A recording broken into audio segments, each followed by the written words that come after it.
நவராத்திரி பெருவிழா. மனுஷன் அதிகமாக பயன்படுத்துகிற வார்த்தையே என்ன வார்த்தை? எப்போ பார்த்தாலும் கவலை கவலை கவலை. பிரச்சனைகள் சூழுகிற போது கவலைன்னு சொல்கிறான். அந்த கவலைன்ற வார்த்தையில் நடு எழுத்து எடுத்துருங்க. கவலை எழுதி பாருங்கள், நடு எழுத்து எடுத்துருங்க. என்ன வருது? கலை வருது. கலையில் மனம் மூழ்கினால் கவலை தானாக போகும் என்பது தான் நவராத்திரி விழாவே. அதனால தான் அந்த கலை விழாக்களை நம்ம கொண்டாடுகிறோம். இது கூட பார்த்திங்கன்னா புத்தக திருவிழா. திருவிழான்ற வார்த்தையை திருப்பி போடுங்க, விழாதிருன்னு வரும்.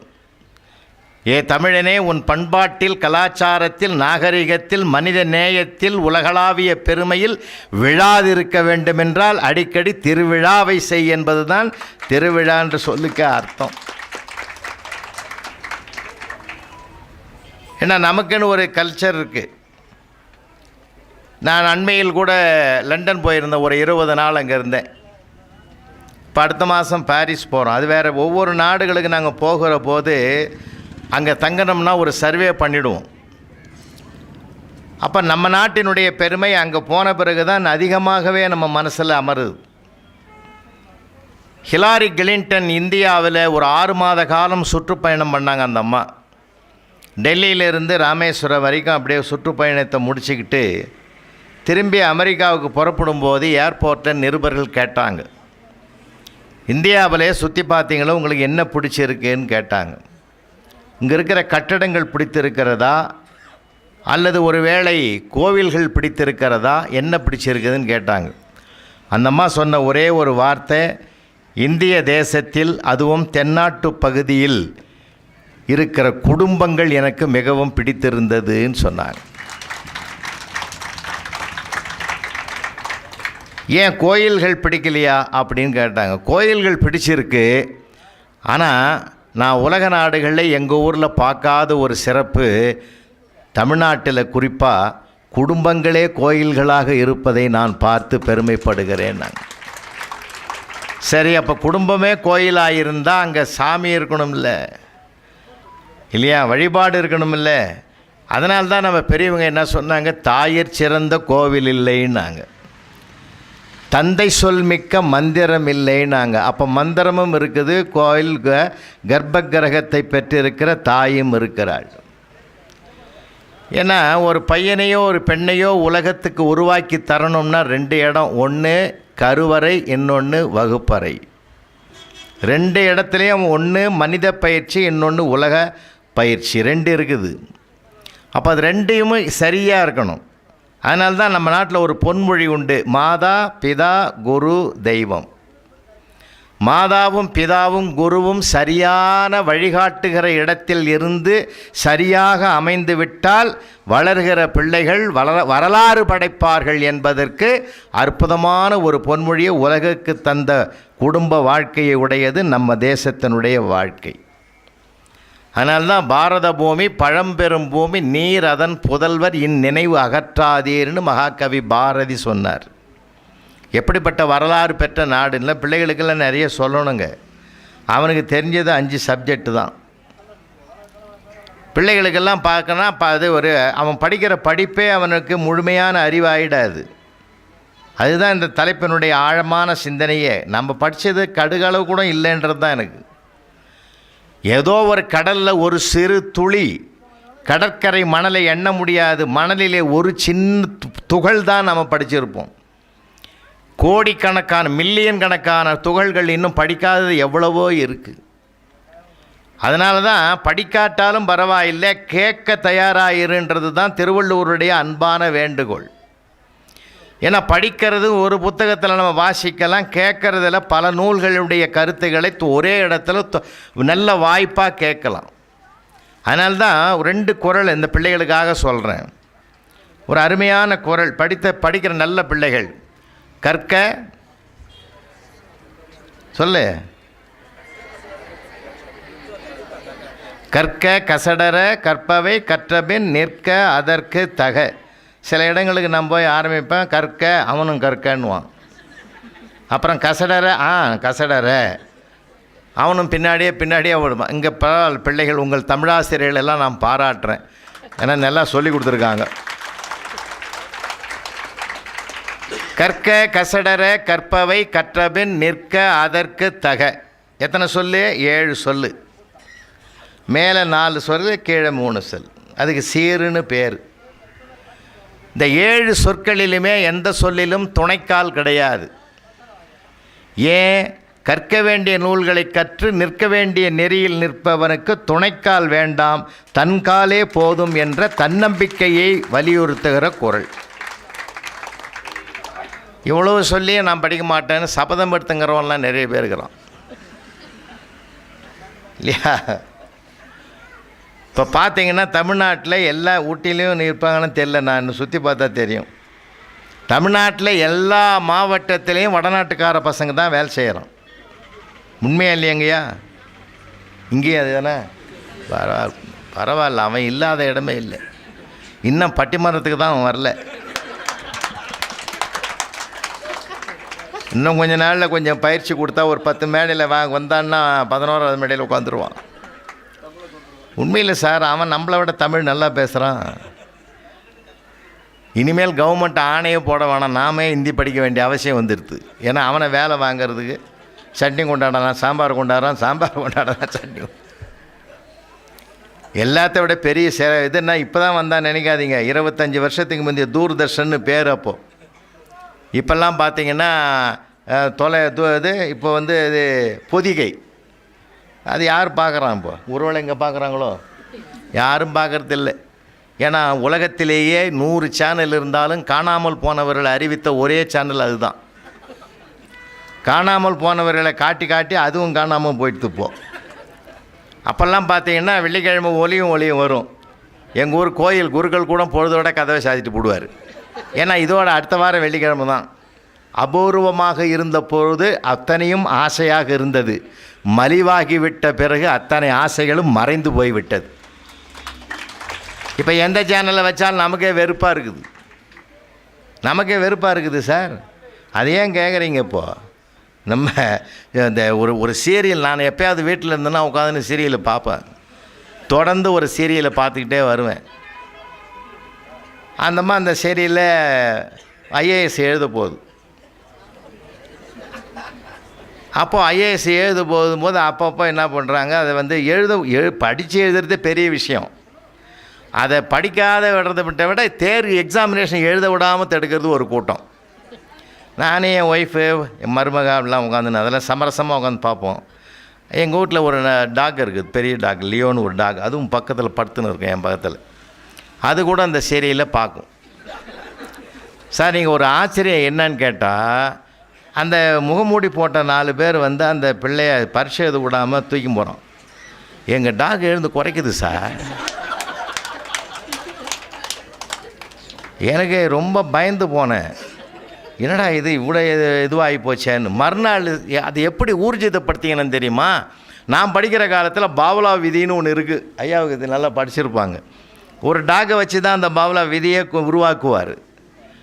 அப்போது அந்த மணி அடிக்கிறதுக்கும் அந்த நாயினுடைய சாப்பாட்டுக்கும் வச்சுக்க விதி கண்டுபிடிப்பார். நானும் இதை பார்த்தேன். சரின்னு அதை கவலைப்படாத விட்டுட்டேன். ஆனால் மறுநாள் கரெக்டாக 7 மணிக்கு அது உட்காந்துங்க சார் டிவி முன்னாடி. வைங்கடான்னு சொல்கிறதுக்கு அதுக்கு வாய் வரல. அது ஒன்று தான் பிரச்சனையே தவிர எங்களை இறங்க பார்க்குது. அப்போது சீரியல் உலகம் எப்படி போயிருக்குதுப்பா. நம்ம சிலதை தான் பார்க்குறோம், பலதை பார்க்கவே விருப்பம் இல்லை. ஆனால் அன்றைக்கி அபூர்வமாக இருந்தது ஒன்று தான் நம்ம பார்த்தோம். எப்பொழுதுமே பார்ப்பது ஒன்று, கேட்பது ஒன்று, படிப்பது ஒன்று. எல்லா கலைகளுக்கும் நிறைய வாய்ப்பு இருக்குது. ஆயக்கலைகள் 64ன்னு சொன்னாங்க நம்ம முன்னோர்கள். கொஞ்சம் நெஞ்சம் இல்லை கலைகள். இந்த கலைகளை அனுபவிக்கக்கூடிய ஒரு அனுபவமும் ரசனை வேணும். முதல்ல ரசனை இருந்தால் தான் சார் எதையுமே அனுபவிக்க முடியும். அதனால்தான் மகாகவி பாரதி எனக்கு ரொம்ப பிடிக்கும். எழுத்தும் தெய்வம், எழுதுகோலும் தெய்வம். இது மாதிரி எந்த கவிஞனும் சொன்னது கிடையாது. இன்னொரு அழகாக சொல்லுவார், நமக்கு தொழில் கவிதை, நாட்டிற்கு உழைத்தல், எமைப்பொழுதும் சோராதிருத்தல். அப்படின்னா எழுத்தும் தெய்வம் எழுதுகோலும் தெய்வம் அப்படின்னா ஒரு ஒரு மனிதன் தன் வாழ்வாதாரத்திற்கு எவை பயன்படுகிறதோ அவற்றை கூட கடவுளாக பார்த்து மதிக்கிற ஒரே மண் நம்முடைய மண், பாரத மண் என்பதை உறுதிப்படுத்துகிற நிகழ்ச்சி தான் ஆயுத பூஜை என்ற செயல்பாடு. வேறு எந்த நாட்டிலையும் செய்கிற ஸ்பேனருக்கும் ஏர் கலப்பிக்கும் சுத்திக்கும் அருவாளுக்கெல்லாம் பொட்டு வைக்க மாட்டான் சார். அதுக்கு பூ வச்சு வழிபாடெல்லாம் பண்ண மாட்டோம். நாம் நமக்கு எவை உதவுகிறதோ அவற்றுக்கெல்லாமே ஒரு நன்றி செலுத்த வேண்டும் என்ற ஒரு அற்புதமான பண்பாட்டை வெளிப்படுத்துகிற பூமி இந்த பூமி. நிறைய விஷயங்கள், அதாவது படிக்கிறதுன்றது பட்டம் வாங்கிறதுக்கு வேலைக்கு போகிறதுக்கு மட்டும் இல்லை. அதனால தான் மீண்டும் சொல்கிறேன், பிள்ளைகளுக்கு நாம் கூட படிச்சுட்டு வந்தோம், அஞ்சு சப்ஜெக்ட் படிச்சுட்டு வந்தோம், அதுவே ஆளுமை அல்ல. நான் ஒரு சின்ன உதாரணம் சொன்னால் உங்களுக்கு சரியாக இருக்குன்னு நினைக்கிறேன். எல்லாருக்கும் கொடுப்பியா? ஆடியன்ஸ் மொத்த பேரும் கொடுப்பியா? இல்லை, கொஞ்சம் பொறுமையாக கொடுக்கலாமே. ஒரு 3 மணிக்கு 3:30 கொடுக்கலாமே. ஏன்னா சில நேரங்களில் ஒரு கரசங்கால்னு ஒரு ஊர் படப்பைக்கு பக்கத்தில் இருக்குது. சிவராத்திரிக்கு என் தலைமையில் தான் பட்டிமன்றம். ஏறத்தாழ ஒரு 7000 பேர் இருக்காங்க. ஒருத்தரும் கைத்தட்டல, சிரிக்கலை. 2 கையிலையும் புளி சாதமும் தயிர் சாதமுங்குது. அவன் என்ன வேறு முறைச்சி பார்த்துங்கிறான். இது ஏன்னா நம்ம ஆரம்பிச்சிட்டோம்னா ஒரு வேளை விளம்பர இடைவேளை மாதிரி ஏதாவது இருந்தாலாவது கொஞ்சம் சாப்பிட்டுக்கலாம். அப்போனால தான் ஒரு சீரியலுக்கு 5 விளம்பரம் போடுறோம். எதுக்கு? அப்பப்போ போய் சாப்பிட்டு உட்காரு. ஒரே இடத்துல உட்கார முடியாது. கொஞ்சம் கோவிச்சிக்காதீங்க, உங்களுக்கு எல்லாருக்கும் வரும். ஏன்னா அடுத்தவங்களுக்கு வர்றதை கெடுக்கக்கூடாது. அதனால் கலைகள் என்பது பார்த்து தெரிஞ்சுக்கிறது, கேட்டு தெரிஞ்சிருக்குது, படித்து தெரிஞ்சுக்கிற விஷயங்கள் நிறையா இருக்குது. நம்ம வீட்டில் போர் போட்டிருக்கோம். போர் போட்டுட்டு நம்ம திடீர்னு நின்று போச்சுன்னு வச்சுங்களேன், ஏர்லாக் ஆகிட்டுதுன்னு சொல்லி இந்த ஏரை எடுத்துகிட்டு என்ன பண்ணுறோம், ஒரு 5 வாளி தண்ணி அதில் ஊற்றி மறுபடியும் ஸ்டார்ட் பண்ணுறோம். போர் இறைக்குது. ஊற்றிய தண்ணீராகி 5 வாளி மட்டும் வர்றதில்லை. ஏற்கனவே பூமியில் ஊறி கிடக்கிற தண்ணீரை வெளியிலே கொண்டு வருவதற்கு அந்த 5 வாளி தண்ணி பயன்பட்டது. அதான் உண்மை. நமக்குள்ளே இருக்கிற ஞானத்தை வெளிப்படுத்துவதற்குத்தான் அந்த 5 சப்ஜெக்டும் உதவுகிறதே தவிர அதுவே முழுமையான அறிவாகாது, ஞானமாகாது. அதனால தான் இன்றைக்கி வளரும் தலைமுறைக்கு நான் ஒன்று வணங்கி கேட்டுக்கிறேன்பா, நிறைய நூல்களை படிங்க. நிறைய புத்தக திருவிழாவுக்கு நானும் போனேன், சுற்றி வந்தேன்றது பெருமை இல்லை. இத்தனை ஸ்டால் போட்டிருக்காங்கன்னு சொல்லிக்கிறதுல பெருமை இல்லை. எத்தனை புத்தகங்கள் வாங்கினோம் என்பதும் பெருமை இல்லை. எதையெல்லாம் படித்து தெரிந்திருக்கிறோம் என்பது தான் முக்கியமானது. இன்னும் சொல்ல போனால் நமக்கு பல விஷயங்கள் தெரிஞ்சிருக்குது, ஆனால் புரிஞ்சிருக்குதா? தெரிஞ்சுக்கிறது வேறு, புரிஞ்சுக்கிறது வேறு. இன்றைக்கி எங்கள் வீட்டம்மா கேட்குது, 43 வருஷம் ஆகுது எனக்கு கல்யாணம் ஆகி, நான் சொன்னேன்னா புரிஞ்சுதா? சார் அவங்க என்ன சொல்கிறாங்கன்னு எனக்கு தெரியுது, ஆனால் அதன் ஆழம் புரியுதா? தெரிதல் வேறு, புரிதல் வேறு. பல விஷயங்கள் நமக்கு தெரிஞ்சிருக்கு, ஆனால் புரிஞ்சிருக்குதான்றது தான் கேள்வி. புரிஞ்சுக்கிட்டோம்னு வச்சுங்களேன், அதனுடைய புனிதத்தன்மை நமக்கு நல்லா தெரியும். புரிந்து கொண்ட பிறகு அது என்றைக்கும் நம் மனதை விட்டு அகலாது. அதனால தான் கிளாஸ் ரூமில் வாத்தியார் கேட்குறார், நான் சொன்னேன்னா புரிஞ்சுதாடா, புரிஞ்சுதா அப்படின்வார். எங்கள் ஆசிரியர் ஒருத்தர் இருக்கார், அற்புதமாக நடத்துவார். அவர் அதாவது புஸ்தகத்தில் இல்லாதது அவர் புத்தியில் இருக்கிறது. எவரெஸ்ட் சிகரம் எத்தனை அடி உயரம் அப்படின்னு இன்ஸ்பெக்டர் கேட்குறாரு. பையனுக்கு சொல்ல தெரியல, ஆனால் எங்கள் ஆசிரியர் சொல்கிறார், அவனுக்கு எப்படி குழு கொடுக்குறாரு பார். 8 எட்டா போனால் 4 எட்டில் போகலான்டா, தெரியாதா உனக்கு?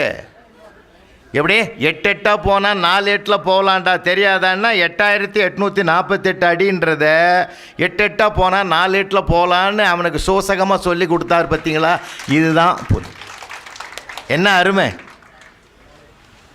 வந்தா இன்ஸ்பெக்டருக்கு தெரியல, சபாஷ் நல்லா சொல்கிறான்னார். அவர் எப்படி சொல்லி கொடுத்தாருன்றது அவர். தெரிதல் வேறு, புரிதல் வேறு. ஏன்னா ஒரு தன்னுடைய ஒய்ஃபுக்கு கூட ஃபஸ்ட்டு திருமண நாள், முதல் திருமண நாளுக்கு ஒரு gift கொடுக்கணுன்னு ஹஸ்பண்ட் நினைக்கிறான்.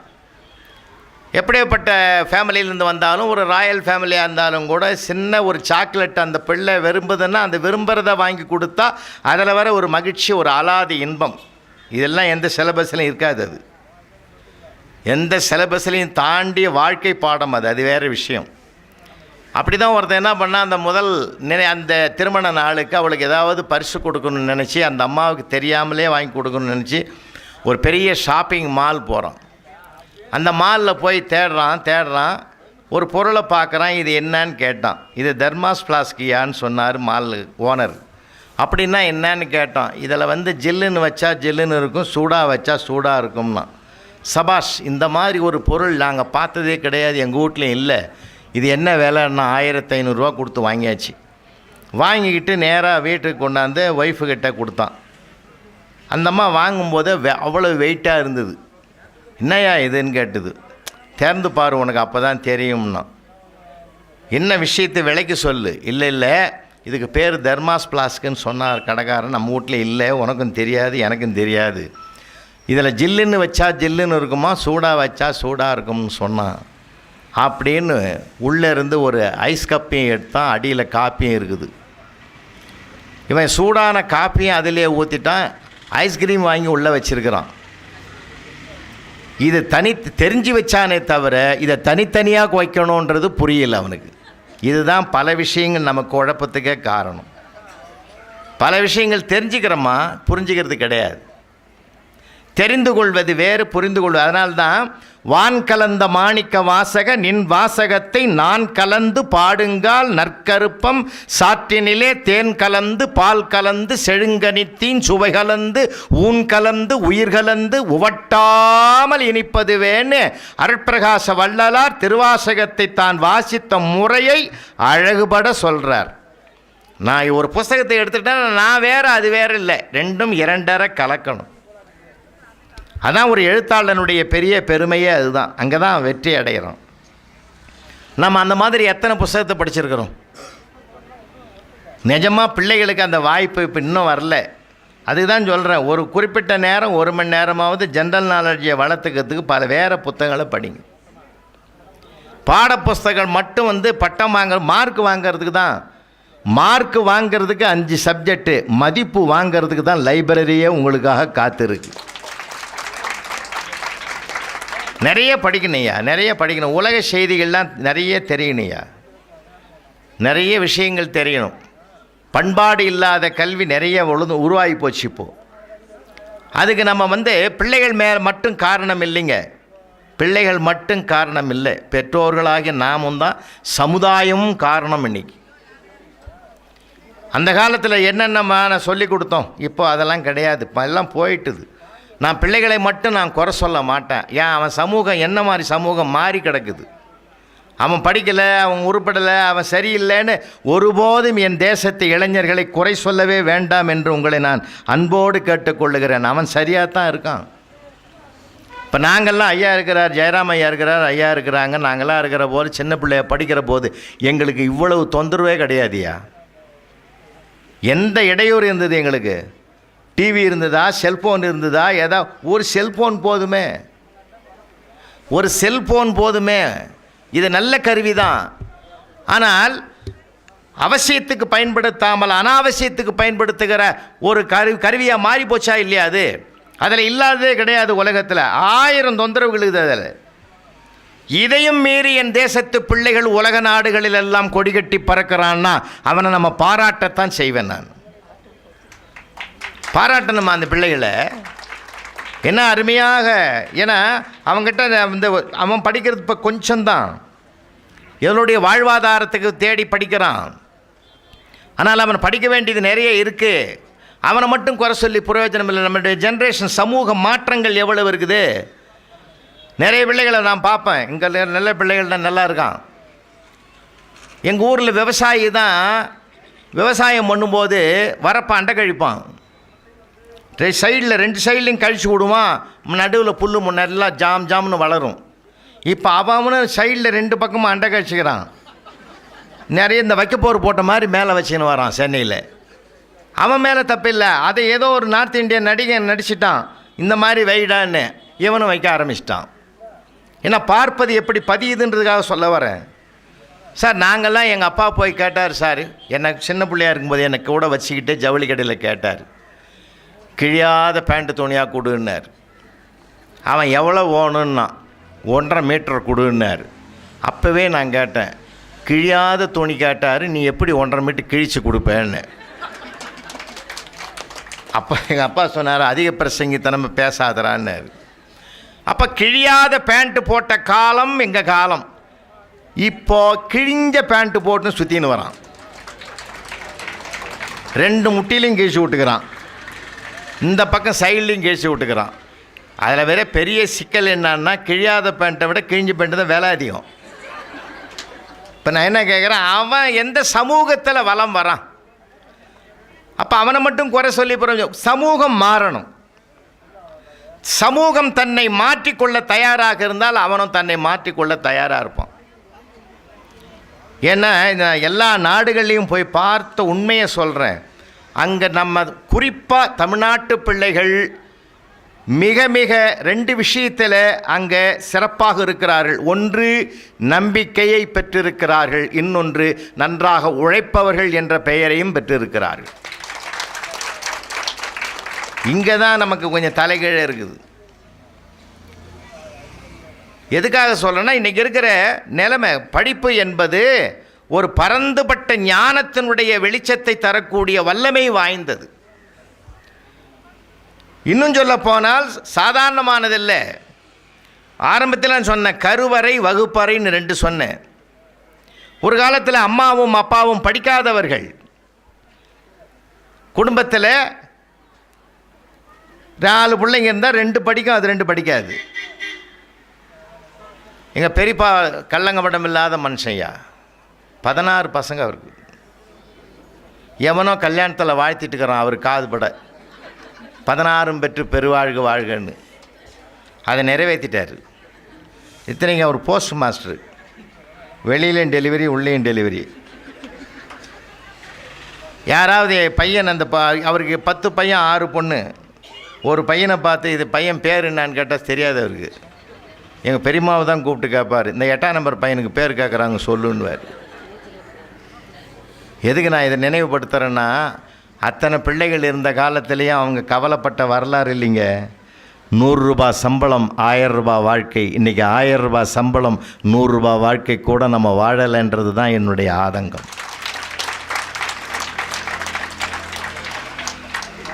என்னமோ கருவிகள் பெருகி போச்சு, வாழ்க்கை பெருகி போச்சுன்னு நினைக்கிறோம். ஆனால் வாழ்க்கை சுருங்கி கொண்டிருக்கிறது. அதனால தான் நான் அதை படிக்கணுன்றேன். எத்தனை படிக்கிறது சாதாரணமான விஷயம் இல்லை. ஒரு மனிதனை படிக்கணும், புத்தகத்தை மட்டும் படிக்கக்கூடாது. ஒரு மனிதனை படிங்க. ஒரு மனிதனை படித்தால்தான் நம்ம வாழ்க்கையில் எப்படி வரணுன்றது நமக்கே தெரியும். அதனால்தான் மாதாவிடத்திலும் பிதாவிடத்திலும் படிக்கணும்னு நாங்கள். என் கூட ஒரு 2 நிமிஷம் ஒரு வீட்டுக்கு வாங்க. வாசல் கதவு திறந்துருக்குது, நம்ம உள்ளே போகிறோம். ஹாலுக்கு பக்கத்தில் ஒரு சின்ன டைனிங் டேபிள். அப்பா அப்படி உட்காந்துங்கிறார். இதில் 7ஆம் கிளாஸ் படிக்கிற பையன் உட்காந்துங்கிறான். அம்மா அடுப்பங்கரையில் விறகு அடுப்பு, சிலிண்டர் கிடையாது, விறகு அடுப்பு. அதில் ரொட்டி தயார் பண்ணுது அந்த அம்மா. உடம்பு வேற ஜலதோஷம் பிடிச்சிருக்கு. அந்த ரொட்டியை கொண்டாந்து தட்டில் வைக்கிறாங்க. அப்பா தட்டில். பிள்ளை பார்க்குறார், கண்ணை மூடுறார். ஏன் அவ்வளவு கரேர்னு தீஞ்சு போச்சு அது.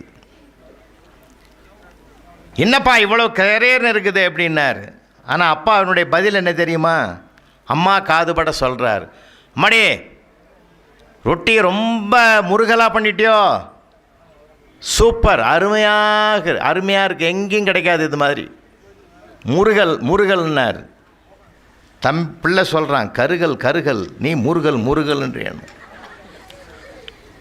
அப்போது பிள்ளைக்கு மட்டும் அப்பா சொன்னார், மெல்ல சொன்னார், அடே அம்மாவுக்கு உடம்பு சரியாகலாட்டாலும் மறுக்காமல் நமக்கு தயார் பண்ணி கொடுத்தாலே இந்த ரொட்டியை, இதுவும் நான் கருகிவிட்டது என்று சொன்னால் ஏற்கனவே எரிகிற அடுப்பில் முகம் கருகி கொண்டிருக்கிறாள். இந்த வார்த்தை அவளை மனம் கருக வைத்துவிடும். மனம் கருகுகிற வார்த்தையை சொல்லக்கூடாது. அந்த பிள்ளை எந்த சிலபஸில் இல்லாதது, எங்கேயும் படிக்க முடியாதது அப்பாவின் நாவில் படிக்கிறார். அதை கேட்டுக்கொண்டு வளர்ந்ததனால்தான் பிற்காலத்தில் குழந்தை கேட்ட கேள்விக்கும் குனிந்து பதில் சொன்னார்.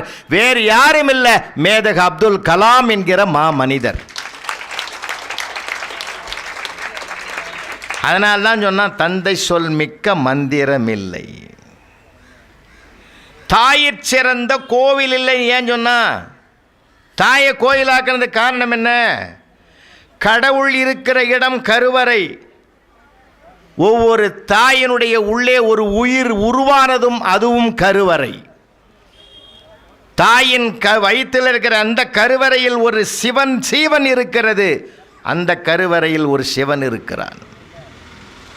இதுவும் உயிர்ப்பு, அதுவும் உயிர்ப்பு. அதனால்தான் தாயை கடவுளுக்கு சமமாக சொன்னார்கள். எல்லா இடங்களிலும் தான் நேரடியாக வந்து அருள்பாலிக்க முடியாது என்பதற்காகத்தான் தன்னுடைய பிரதிநிதியாக தாயை படைத்திருக்கிறான் என்று பெருமானார் நபிகள் நாயகம் அவர்கள் சொல்லுகிற கருத்தை நாம் நினைந்து பார்க்க வேண்டும். அதனால் குடும்பம் மனித பயிற்சி கொடுக்குற இடமையா. அதனால தான் நம்ம நிறைய எந்த பல்கலைக்கழகங்களாலும் பட்டம் கொடுத்துறோம். ஆனால் குடும்ப வாழ்க்கை மட்டும்தான் மனித பயிற்சி கொடுக்கும். இது இல்லை, இன்னைக்கு இல்லை.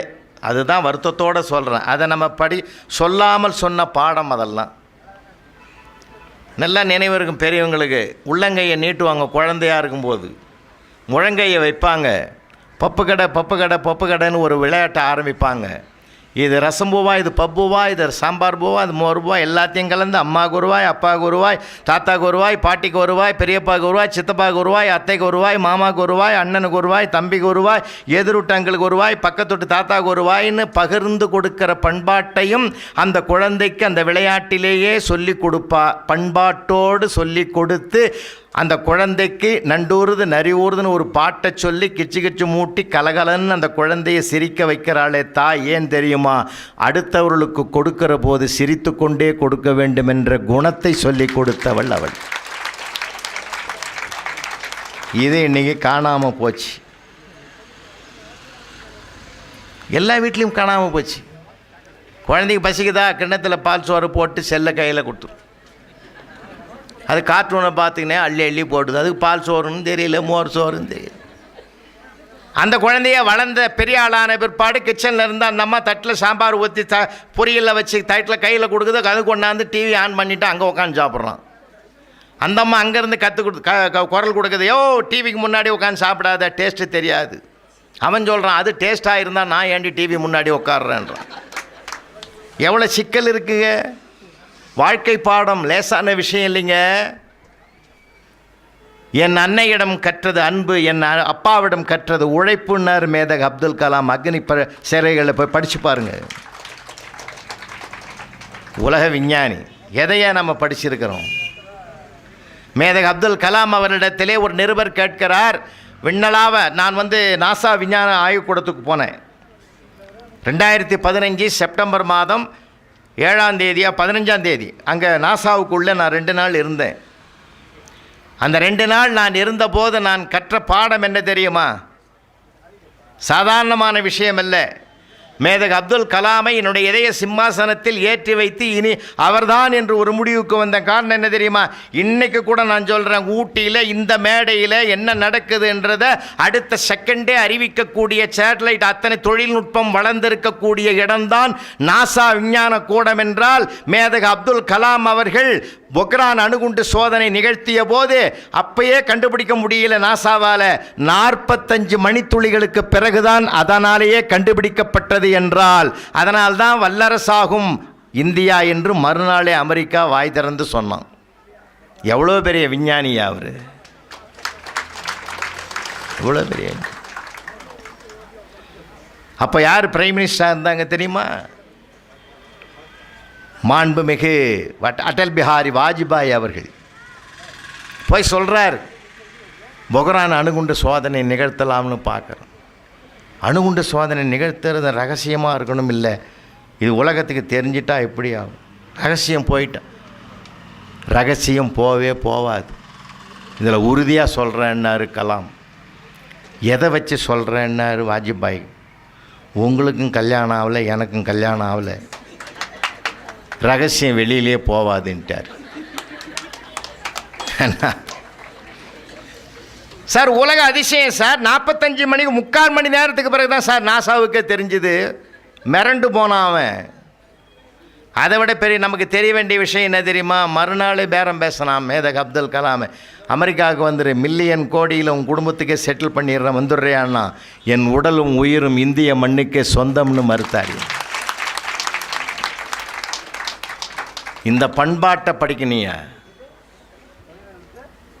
4 நாள் 8, 8ல் 3 போனால் 1, 7, 8ல் 3 போனால் 4, அப்படி அது எல்லாம் படிப்பு. அதெல்லாம் ஏதோ ஒன்று தெரிஞ்சுக்கிறதுக்கு தான், அவ்வளோதான். புரிஞ்சுக்கிற படிப்பு அது அல்ல. அதுக்காக நான் சொல்கிறேன், நிறைய புத்தகங்களை பாருங்க. ஏன் அரசியல் நம்ம நிறையா பேசுகிறோம் சார், அந்த அரசியல் சரி, இந்த அரசியல் எல்லாம் சரியாக தான் இருக்குயா. நம்ம பார்க்குற பார்வை இருக்கணும், படிப்பினை. அதில் நிறைய பேர், எத்தனை பேர் என்ன கொடுத்துருக்குறாங்க தெரியுமா? நிறைய நிகழ்வுகள் நான் சொல்லுவேன், அதெல்லாம் நீங்கள் படிக்கணுன்றேன்.